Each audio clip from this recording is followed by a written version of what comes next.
Today we're going to paint our landscape with Tempera cakes. We're going to use paintbrush, water, and the Tempera cakes. Tempera cakes are dry, so you have to turn them on with water. So you're going to start by dipping your brush in water and then going around the outside of your Tempera cake until it's wet and shiny. You might need to dip in a couple times.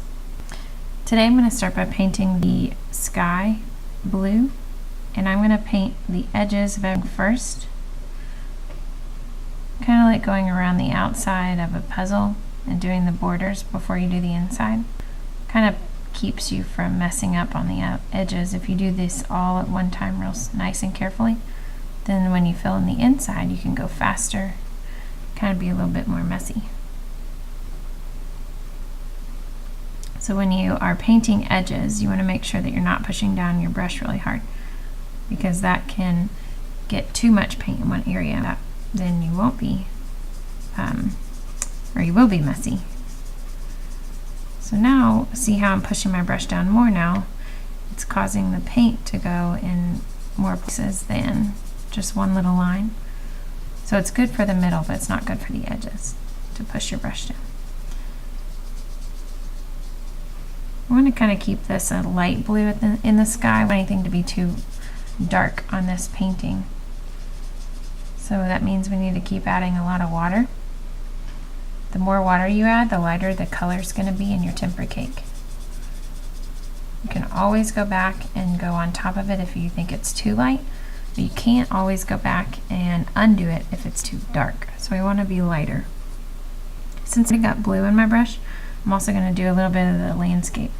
And remember, this is an abstract painting, so that means to have crazy colors in it, like a blue grass or purple corn, whatever colors you want to be in the landscape. So let's wash out our brush, and I'll do some yellow. It's a bright, pretty color. Remember to do your edges first. Try not to push down your brush too hard, and then fill in the inside. I don't want any of my yellows to touch each other. I like to spread them out. So I might do one in each corner or one in the middle, and try not to let them touch each other. Switch colors again.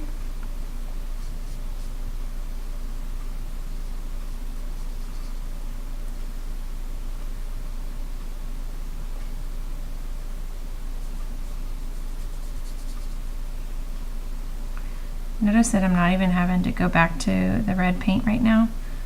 Use as much as you can off the brush before you go back and get more. That way you don't have big puddles of paint across your paper.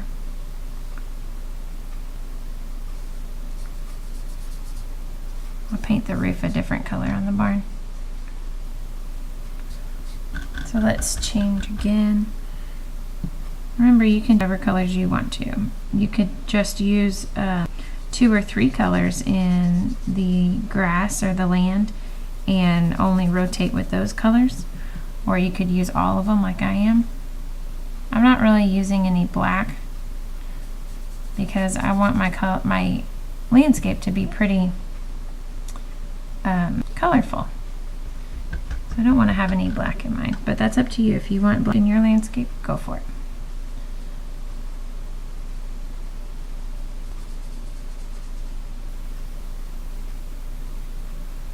Like the one orange one. It's like the special spot in the land.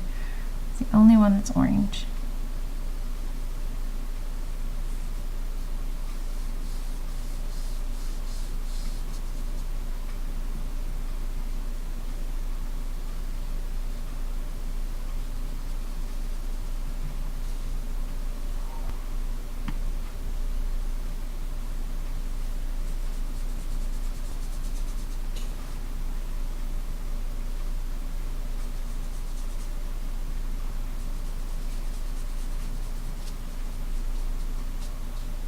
Okay, now I'm going to do my trees and barn roof.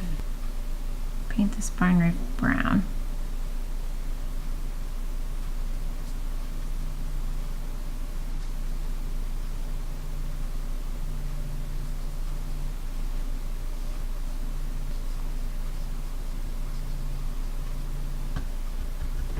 I'm bouncing my brush on the bottom of the cup to get all that paint out of there before I switch to a new color. Helps to break up the bristles and open them up so that all the paint can get out. Okay, make sure you fill all the white space up in your landscape with your paint today.